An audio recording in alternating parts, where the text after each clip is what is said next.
가기사는 증시 각도기. 안녕하세요. 증시 쪽집게 유호연입니다. 네, 부러진 각도기 박상준입니다. 본드가 안 붙었군요. 오늘도. 아니 이제 부러지도 못해 으스러졌겠는데. 아니 그래도 너무 오늘 부스러져가지고. 저는 오늘 갖고 있는 주식 중에 5개의 기업이 상승하는 그 놀라운 기업을 토했지 않습니까? 근데 왜 이렇게 힘들어요? 근데 그거보다 몇 배가 되는 종목이 떨어졌죠. 그렇지. 5개보다 훨씬 많은 종목이 떨어졌죠. 네, 오늘도 떨어진 종목이 훨씬 많아요. 네. 아침에는 거의 전부였습니다. 아침에는 거의 전부 떨어졌더라고요. 아니 종가에도 떨어진 게 거의 한 4배? 그러니까 양시장 다. 아침에 그래요? 우리나라 총 종목수가 2,380개가 60개가 됩니다. 2,200 몇십 개가 떨어졌더만. 야, 그렇죠. 아침에도 굉장히 그 반대매매가 좀 나오면서 반대매매 나왔죠. 개인 매도가 한 2,900억까지 나왔다가 다시 이제 또 매수하시는 또 개인들이 있으셔가지고 드디어 반대매매가 나왔는데 반대매매 폭이 그렇게 크진 않았던 것 같습니다. 그래도 저번에도 한번 단기적으로 바닥을 확인할 때 반대매매가 흐름이 나왔었거든요. 네, 반대매매가 그래서 좀 몰매 맞을 얘기일 것 같긴 합니다만 차라리 하루 더 빠져서 아니면 오늘 장중에 한 150포인트 빠져가지고 털릴 거 털렸으면은 또 오늘 또 댓글에 안 좋은 댓글 엄청 또 나오겠네. 또 아니 그러니까 오늘 그냥 장중에 그냥 막 2,200 갔다가 그냥 올라오는 거지 다시. 그러면 좀 세게 올라갈 수도 있는데 원래 빨리 빠질수록 빨리 올라오거든요. 아니 깊이 빠질수록. 그러니까 깊이 빠질수록 많이 깊이 빠지면 빨리 올라오니까 그게 더 편한데 그때 코로나 때처럼. 근데 여기서 이제 보니까 벌써 수습이 되기 시작하는 상황들. 무려 제가 갖고 있는 중에 5개가 올랐다는 거 아닙니까? 축하드립니다. 나머지는 저의 축하로 인해서 저 오늘 하루를 좀 편안하게 보내셨으면 좀 하는 바람이 있습니다. 조금 아까도 누워서 있고 힘드신 것 같아서. 오늘 지금 나스닥 선물은 점점 오르네요. 1.48%. 지금 얼마예요? 아까 장중에는 1.7까지 갔었는데 떨어지는 것 같아요. 이제부터 진성이에요. 유럽 시장이 돌아가기 시작한. 이게 요거 나스닥 선물 있죠. 이게 딜레이야 10분. 그래서 US 100으로 봐야 돼요. 테크백이죠. 테크백. 네, 그걸로 보고 있습니다. 아 그래요? 너무 무시하시는 거 아니겠어요? 죄송합니다. 나만 아는 줄 알고. 네. 오늘 지수를 좀 잠깐 말씀을 드리면 물론 큰 의미는 없습니다만 0.46 거래소는 하락해서 2,492, 2,500이 좀 깨져서 마감을 했는데 그래도 장 초반에는 이거보다 좀 한 40포인트 가까이 좀 하락을 하다가 그래도 좀 반등을 해서 마무리가 됐고요. 코스닥도 0.63% 하락한 823포인트. 여기도 밑골이 달면서 올라온 중간중간에 물량이 한 번씩 싹 풀릴 때가 있었죠. 그죠? 쫙 나왔다가 다시 이제 그래도 의외로 종가에 좀 반대매매나 이런 게 나올 수도 있다라는 좀 그런 의견들이 있었는데 아침에 나와서 그런지 별로 없더라고요. 맞아요. 오늘은 어제 같은 경우는 1시 반, 2시 반 이렇게 터졌는데 분위기가. 그래서 오늘 수급도 보면 개인이 거래소에서 한 380억밖에 매수를 안 했습니다. 그러니까는 분명히 했는데 반대매매로 뭔가 나왔다는 걸로 보여지죠. 매수자들이 많이 포기했어요. 이제 가격이 떨어져도 살 마음이 안 생기는 거야. 아니지. 오늘 반대매매가 5천억이 나왔으면 5천억을 매수해도 제로인 거잖아요. 그런 것도 있고 그래도 많이들 지금 사그라졌어요. 매수에 대한 의견들이 많이 사그라지고 지금은 왜냐하면 유튜브나 이런 데서도 매수하라고 많이 안 그래요. 원래 저 바닥에서는 꿀먹은 버거리가 되는 거 아닙니까? 그렇죠. 저희도 별반 다르진 않지만 하여튼 오늘 외국인들은 크게 매도하진 않았습니다. 2,700억. 매도했고 기관이 1,900원 이건 프로그램 매수가 들어왔고요. 코스닥은 아주 그냥 전형적으로 개인이 980억 파는 그런 흐름이 나왔습니다. 그래서 상대적으로는 코스닥이 조금 더 대형 코스닥 종목들은 더 괜찮았던 것 같고요. 기관이 880억 매수를 했습니다.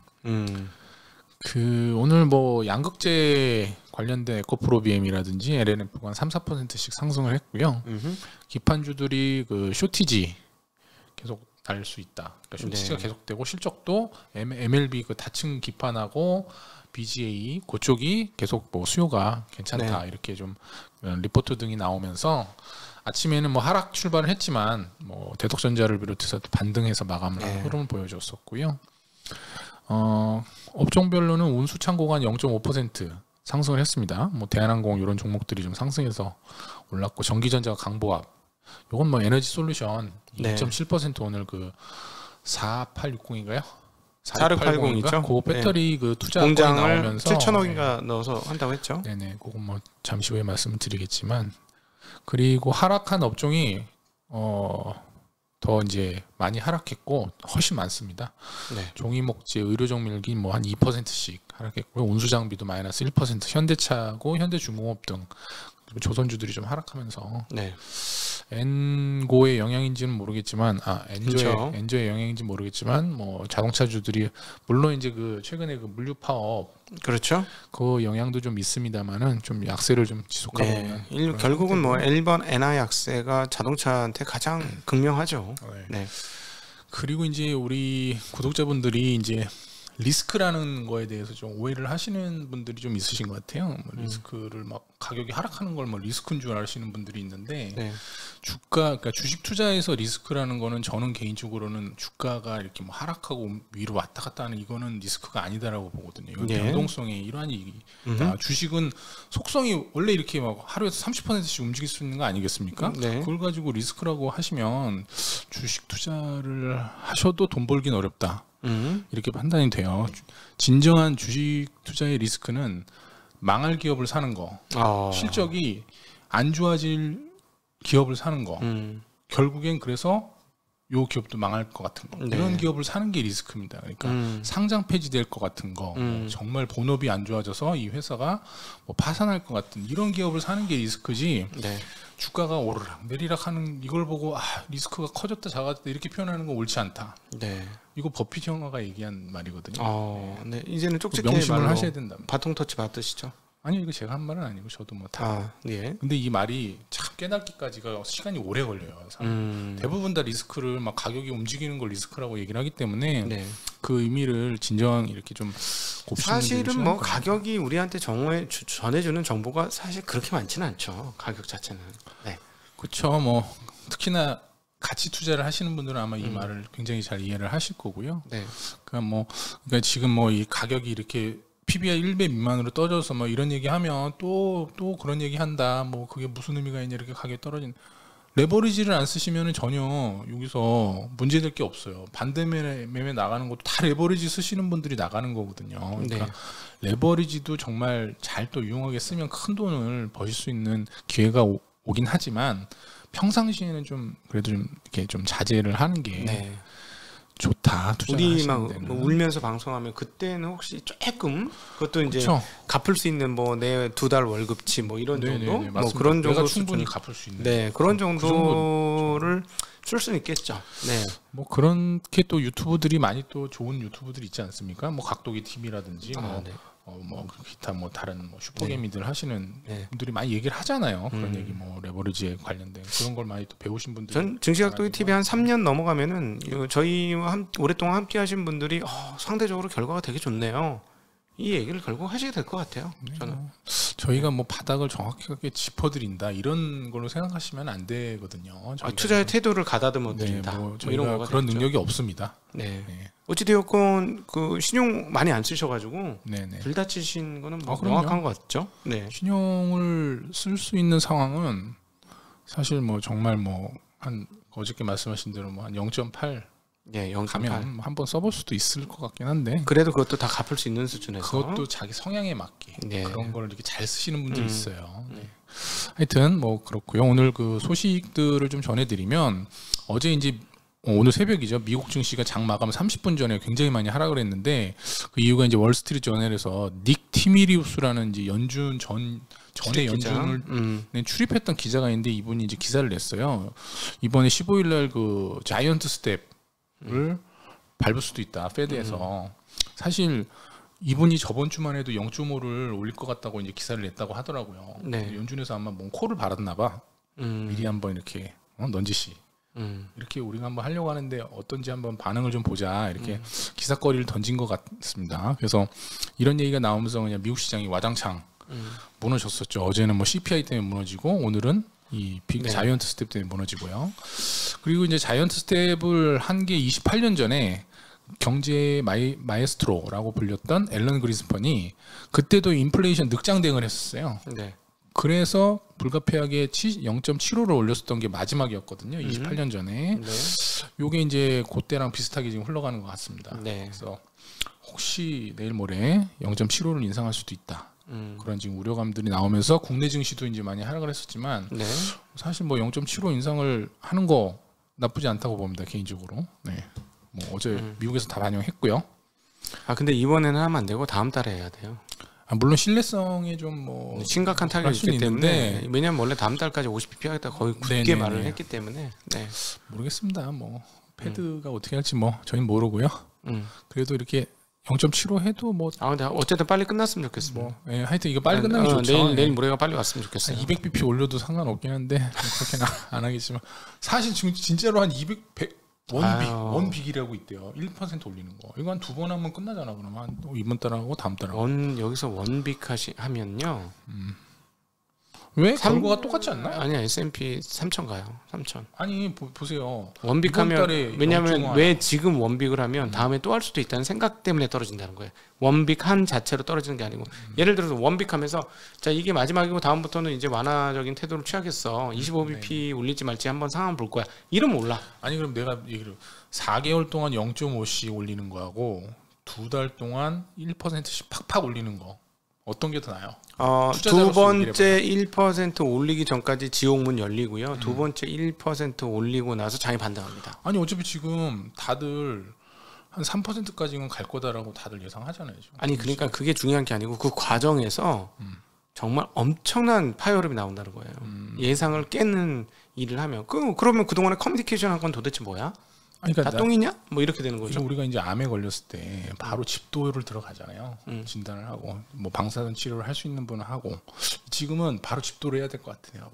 근데 그동안에 방사선 치료 필요 없고 그동안에 바로 약물 치료만 하시면 돼요. 이랬는데 약 타러 갔는데 누우세요. 마취 칙하고 칼 찌끄고 그러면 쇼크 엄청 먹죠. 뭐 제 생각엔 그런데 뭐 제가 일단 그 주변 식구들은 완전 그냥 아수라장 되는 거 아닙니까? 경제에 대해서 잘 모르니까요. 하여튼 저 투자자로서는 빨리 이런 불확실성이 끝나면 오죽 좋겠다. 좀 빨리 끝났으면 좋겠다. 그렇죠. 네. 그건 안 됩니다. 제가 보기엔 그렇게 해서는. 네. 뭐 그렇고 지금 또 이제 그 웰스 파고의 그 이코노미스트가 다음 달에 CPI가 9%에 근접할 수도 있다. 이렇게 얘기를 했는데 이 유가가 계속 지금 올라가고 있지 않습니까? 그러니까 이번에 75bp를 하면 이걸 생각하는 거야 사람들이. CPI 더 높아지는구나. 그래서 75bp 했구나. 그래서 혼란이 온다는 거죠. 그걸 보고 또 혼란이 오는 거예요. 6월달에 실제로 7월달에 예를 들어 이번에 75bp 올리고 7월달에 25bp 올리면 그때 환호를 할지라도 그 다음 FOMC 전까지는 휘청휘청 한다는 거죠. 해석하는 게 또 나름이니까요. 네. 그래서 이제 CPI가 이게 피크아웃이 안 되고 계속 그런 지금 컨센서스가 있어서 다음 달에도 지속적으로 뭐 올 가을까지 이렇게 유지가 될 거다라는 지금 이코노미스트들 의견이 나오고 있는 상황이고요. 네. 그리고 어제 또 이제 그 가상자산 관련해서 뱅크런 네. 이 좀 일어났다라는 또 얘기가 좀 나오면서 그런 관련 주식들이 미국에서 또 많이 빠졌고 국내에서도 이제 위메이드가 오늘 14% 정도 하락하면서 네. 지금 우려감이 나오고 있습니다. 그 미국의 가상자산 대출 기업인 셀시우스가 그 지금 인출 및 계좌이체 중단을 지금 한다고 좀 선언을 했습니다. 이게 그 고객이 이제 가상자산을 맡기면 이를 담보로 이제 달러 등을 빌려주는 거거든요. 근데 맡긴 자산이 반토막 났으니 이거 얘네 지금 거의 뭐 뱅크런이죠. 마진콜도 해야 되는 거지. 그러니까 지금 큰일 난 거지. 지난 10월 달에는 얘네 자산이 260억이었는데 260억 달러. 현재 118억 달러로 이제 쪼그라든 거죠. 그러니까 이제 뭐 만약에 이제 돈 달라고 오거나 그러면 줄 수가 없게 되죠. 그래서 이제 지금 뱅크런 우려감이 나오면서 어제 다 떨어졌죠. 네. 비트코인도 많이 떨어지고 이더리움 분발이고 이번 거는 근데 이더리움 잘못은 아니에요 보니까. 이거는 뭐 금리가 많이 올라서 그런 거니까요. 그러니까 이번에 사태가 난 거는 이더리움보다 셀시우스 쪽의 문제다. 이쪽의 문제긴 한데 워낙 가상자산 쪽 전체적으로 다 문제를 일으킬 수 있는 저번에 또 그 루나 계속해서 말씀드리지만 이번에 가상자산 말도 좀 그런데 하여튼 그쪽은 굉장히 혹독한 겨울이 시작된 겁니다. 이제 시작이야. 우리도 확실해. 우리도 겨울이니까 그쪽은 뭐 혹한기 정도 된다고. 빙하기? 네. 빙하기 아직 안 왔습니다. 이제 겨울 시작해서 빙하기로 가야 되는 상황입니다. 우리는 초겨울. 네. 그리고 이제 러시아가 이제 우크라이나를 침공한 지가 100일 정도 됐는데 이 사이에 화석 연료 수출해서 930억 유로 어마어마한 돈을 벌었습니다. 125조 원. 이 정도면 전비를 충당하고도 아마 많이 남았을 거예요. 그래서 이제 제일 많이 수입한 거는 이제 뭐 유로 지역인데 국가별로는 중국이 1등입니다. 126억 달러, 6억 유로. 2, 3등이 독일, 이탈리아인데 뭐 독일, 이탈리아는 원래 이제 많이 하니까 네. 아주 그냥 신나게 중국이 이제 여기서 발돼가지고 그냥 아주 싸게 수입해가지고 지금 잘 먹고 잘 살고 있는 그런 모습이고 네. 러시아에도 아주 상부상조하는 둘이서 찰떡궁합으로 네. 붙어 먹고 있습니다 지금. 그래서 뭐 이런 그 러시아 금고를 채워주는 효자 역할을 하고 있다 이런 지금 소식들이 전해졌고요. 어제도 말씀드렸지만은 어차피 장기적으로 가야 됩니다. 이 러시아를 스퀴즈하는 거는 단기적으로 이제 효과가 없어요. 네. 예, 지금 효과가 없고 장기적인 플랜을 짜서 유럽도 그렇고 서방 쪽도 장기적으로 러시아의 그 석유나 천연가스를 좀 배제시키는 방안을 좀 찾아야 될 것 같습니다. 제재를 풀자라는 제 의견에 좀 반대를 하시는 분들도 있는데 제가 뭐 우크라이나를 뭐 돕지 말자 이런 의견이 아니고 그게 좀 이제 안 좋게 반영이 되니까 좀 방법을 바꿔보자 그런 네. 쪽에서 말씀을 드린 거고요. 그리고 미국 의회가 중국 기술 분야에 대한 투자 심사법을 지금 이제 추진을 하고 있습니다. 의회에서 지금 법안을 제출을 했고요. 중간 선거에서 다소 불리한 민주당에서 강력히 밀어붙이려고 지금 하고 있습니다. 그래서 이제 반도체, 배터리, 뭐 제약, 휘토류, 뭐 생명공학, 인공지능, 양자 컴퓨터, 극초음속, 기술금융, 뭐 로봇, 해저 드론 등 자율 시스템 분야에서 이제 손꼽히는 좀 이제 핵심 기술들에 대해서 이 적대국으로 간주하는 중국 같은 나라에 이제 미국인이나 미국 기업이 투자를 하려고 했을 때 그거를 심사하는 예. 투자를 하는 것도 심사를 하는 거죠. 원래 이제 뭐 미국 기업을 사거나 중국에서 그랬을 때만 이제 원래 못하게 했었는데 이제 또 투자하는 것 자체도 심사를 하겠다. 그런 지금 이제 방안을 마련했는데 이렇게 되면 이제 아무래도 이제 그 블록화가 가속화가 좀 되고 비용이 좀 증가하고 인플레가 뭐 좀 더 네. 지속될 수 있는 그런 좀 안 좋은 영향은 있습니다. 네. 그리고 이제 5월 달에 중국 전기차 판매량이 42만 대로 이제 YOY를 112% 증가했고요. 전월 대비 50% 증가하는 수치가 발표가 됐습니다. 이게 좀 정상화가 돼가는 게 아닌가 중국은 4월 달에 뭐 락다운이 있으면서 좀 뭐 이렇게 좀 줄었던 것도 있긴 하지만 네. 그래도 지금 정상화 수순을 밟고 있다. 생산 재개도 되고 있고 그리고 그 테슬라도 지금 뭐 2교대 원래는 3교대 했었는데 2교대 정도는 지금 정상적으로 하고 있다라는 소식이 좀 들려오고 있고요. 네. 그쪽은 지금 중국은 월 뭐 7만 대까지 생각하고 있죠. 중국은 좀 정상화가 돼가는 것 같습니다. 다른 나라에 비해서. 그리고 아까 이제 에너지 솔루션 관련해서 말씀드렸는데 7,300억 원통형 배터리 그 4680 양산 설비를 구축을 지금 하기로 좀 공시를 했고요. 네. 내년 하반기부터 본격 양산을 할 예정입니다. 네. 그 용량이 이제 지난 2170 배터리에 비해서 5배, 출력이 6배 높아지고 주행 거리는 기존 대비 16% 늘어나기 때문에 테슬라한테는 굉장히 큰 무기가 될 수 있다. 그래서 관련 기업들이 오늘 뭐 상한가 간 것도 있고요. 에너지 솔루션도 이 내용 때문에 한 2% 정도 상승을 했습니다. 이게 지금 배터리 대여한 게 1년 반 정도 지났죠? 네네네. 네, 그래서 결국은 한 2년에서 3년 만에 되는 거예요.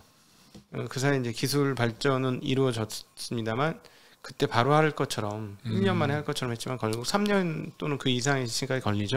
뭐 항상 그런 게 있습니다. 머스크는 선동을 잘하니까요. 거기 선동가 아닙니까 머스크가. 네. 일도 여러 가지 하고 오늘 또 보니까 그 스페이스X도 한 2조 정도 자금 조달도 성공했다고 네. 나오더라고요. 하여튼 뭐 잘하시는 분이에요, 그분은. 네.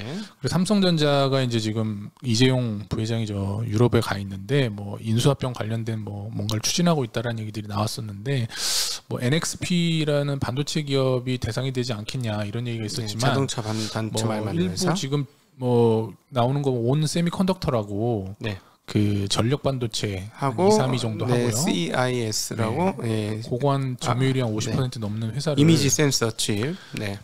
인수를 할 수도 있다. 왜냐하면 이제 너무 큰 걸 인수하면 이제 그 독점 금지법에 걸려서 안 해줄 수가 있거든요. 그래서 요게 좀 적당한 게 아니냐라는 좀 의견들이 지금 나오고 있고요. 삼성전자도 이걸 인수하면 뭐 전기차나 자율주행 뭐 딱 좋아, 딱 좋아. 아다스 뭐 이런 쪽에서 좀 강화할 수 있는 원래 뭐 매력이 그 있어서. 2등이잖아요. 소니 다음으로 CIS 쪽에서 네네네. 이미지 센싱 쪽에서 이제 순위를, 네. 예, 2위이기 때문에 이것까지 하면 시너지는 이번 건 딱 듣는 순간 이거 딱 떨어지네. 뭐 이런 생각이 들더라고요. 그래서 만약에 인수를 하게 되면 국내 그 CIS 관련 밸류 체인이 있어요. 네.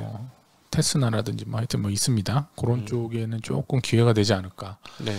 생각이 됩니다. 그리고 오늘 그 어제도 제가 뭐 극장 관련된 얘기를 드렸었지만 극장가가 지금 회복세가 좀 뚜렷하다 이런 지금 조사가 나왔습니다. 네. 현재 5월 달에 총 1,400억, 1,475억 정도 그 결제가 됐고요. 이게 이제 코로나 없었던 5월 달 19년도 5월 달에 1,584억 원 거의 근접을 했거든요. 그래서 네. 그래도 리오프닝 관련된 그 업종 중에는 제일 그래도 빠르게 회복이 된 게 아닌가. 항공이나 뭐 여행 이런 것들 아직 회복이 그렇게 안 됐거든요. 그래서 그렇죠. 가장 빠르게 이 영화 업종에서 회복이 되고 있다. 그래서 뭐 실적도 뭐 그렇게 뭐 예상만큼 뭐 좋아질 거라고 보진 않지만 여하튼간에 다른 업종 다른 그 리오프닝보다는 얘가 빨리 좋아질 거다 이렇게 좀 보여지고 있습니다. 예. 네. 하지만 오늘 뭐 관련주들은 크게 움직임은 없었고요. 그리고 이제 그 신용대출이 원래는 이제 작년 5월달에 작년 8월달에 이제 신용대출을 연소득 이하로 줄이라고 이제 나오면서 주요 은행들이 다 그렇게 줄였었는데 뭐 정권이 또 바뀌고 그래서 그런지 이제 연봉 이내 한도가 이제 다음 달부터 사라질 걸로 그렇게 예상이 되고 있고요. 근데 하지만 사라지더라도 DSR이라는 총부채 상환 비율이 있기 때문에 요게 이제 뭐 원래 이제 총부채 상환 비율 원리금이 좀 많이 있으셨던 분들은 생각만큼 늘어나지 않을 수도 있다. 네. 그래서 혹시라도 받으실 분들은 다음 달에 한번 태핑을 해보시면 조금 한도가 늘어날 수도 있다. 그래서 반대 매매가 좀 줄어들 수도 있다라는 그런 좀 생각이 좀 듭니다. 네, 네. 일단 뭐 제가 준비했던 내용은 뭐 다 오늘까지고는 이제 내일부터는 내일부터는 다시 이제 나치마님이 나오시기. 나치마님을 기다리시는 분들이 상당히 많기 때문에 네. 이만 사라지도록 하겠습니다. 아, 네. 오늘 이틀간 3일 연속 수고 많으셨고 어려운 시점에 나와서 그러니까요. 굉장히 어려운 시점이었죠. 52주 신저가, 올해 신저가. 네네. 본인도 힘들고. 제가 저기 네. 내기에서 졌기 때문에 더 힘드네요. 아직 모르잖아요. 아니 저번에 거. 네. 2,550. 음. 뭐 근데 뭐 틀릴 수도 있죠. 뭐. 아 그럼요. 우리 항상 틀리는 게 뭐. 근데 대응이 틀리는데- 중요합니다. 아니 근데 그게 자꾸 사람들이 맞추면 되게 잘하는 줄 아는데 아이, 그거 의미 없어요. 맞춘다고 투자 잘합니까? 아니, 그럼요. 의미 없어요. 전혀 달라요. 네. 못 맞춰도 투자는 잘할 수 있습니다. 예상만 하는 거죠. 이렇게 네. 될 것 같다. 음. 대응을 이렇게 할 거다라고 이제 생각을 여러 가지로 해놓고 또 이제 대응을 막 하는 거니까 예. 제가 이렇게 얘기 드렸다고 해서 그대로 뭐 100% 하는 거는 아니다라는 걸 좀 알아주시길 바라겠습니다. 네. 여기까지였습니다. 네. 인사드리겠습니다. 네, 안녕. 안녕.